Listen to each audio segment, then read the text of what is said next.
मैंने अपने मिनिस्टर्स को जो कल भर्ती होंगे क्लियरली एक मैसेज दिया है कि जो गलती आईपीएफटी ने किया बीजेपी के पहले सरकार में कि मंत्री बनने के बाद चुप बैठ गए। पॉलिसी जब हमारे लोगों के खिलाफ था तब उन्होंने आवाज़ नहीं उठाया। ये नहीं चलेगा। एक फ़र्क तो है, एनसी देव वर्मा आईपीएफटी के प्रेसिडेंट थे, वो मिनिस्टर बने, और मेवार कुमार जमातिया जनरल सेक्रेटरी थे, वो मंत्री बने। जिस दिन पार्टी का प्रेसिडेंट और जनरल सेक्रेटरी ही मंत्री बन जाता है तो मंत्री पद ज़्यादा बड़ा हो जाता है और पार्टी छोटा हो जाता है। मैं बीजेपी की सरकार में नहीं ज्वाइन करूँगा। मैं बाहर रहकर एक प्रेशर रखूँगा। और मैंने अपने मंत्री को कहा है, अगर हमें लगा कि काम नहीं हो रहा है, एक इशारा में आपको मंत्री पद छोड़कर हमारे पास आना पड़ेगा।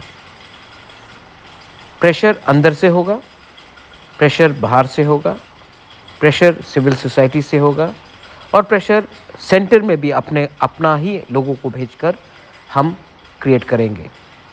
पार्टी इम्पोर्टेंट नहीं है, सिंबल इम्पोर्टेंट नहीं है। इम्पोर्टेंट है कि हम किस तरीके से अंदर घुस के प्रेशर रखें कि हमें अपना ज़मीन का, पॉलिटिकल राइट्स का, फंडिंग का, लैंग्वेज का, स्क्रिप्ट का, कल्चर का, ऐतिहासिक का करेक्शन मिले। अमित शाह ने पहला मूव किया है कि उन्होंने स्वीकार किया है कि गवर्नमेंट ऑफ इंडिया से गलती हुई है, आगे का रास्ता देखना है।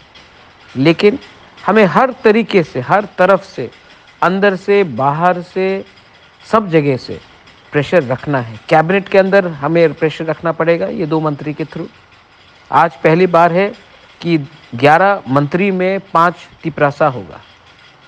संताना, ऋषिकेतु, अनिमेश, शुक्ला और विकास, सब तिपरासा है। पार्टी अलग हो सकता है लेकिन सब तिपरासा है। प्रेशर कैबिनेट में आपको रखना पड़ेगा।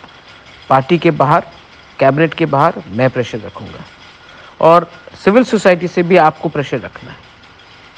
अगर हम ईमानदार रहे तो पार्टी का इतना मतलब नहीं जाता है जितना हमारा ईमानदारी मतलब रखता है। तो ईमानदारी से काम कीजिए, एडीसी में काम कीजिए, कैबिनेट के अंदर काम कीजिए, और दिल्ली में भी अपना ही आदमी भेजेंगे जो हमें रुकावट ना दे।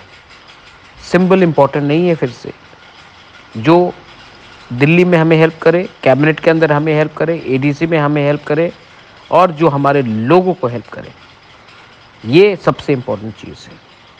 बहुत लोग उल्टा सीधा बोलेंगे, लेकिन नहीं, समय को देखकर इंडिया में आज पक्का हो गया है कि यही सरकार आएगी।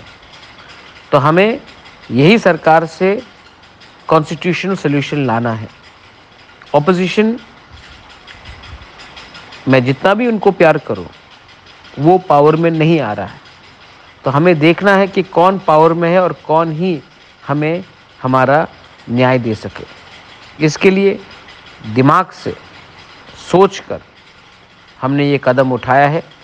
और अगर हमें लगा कि ये कुछ नहीं हो रहा है, सरकार कुछ नहीं कर रही है, तो हमें बिना डर कर कदम वापस भी लेना पड़ेगा। This is my message to all.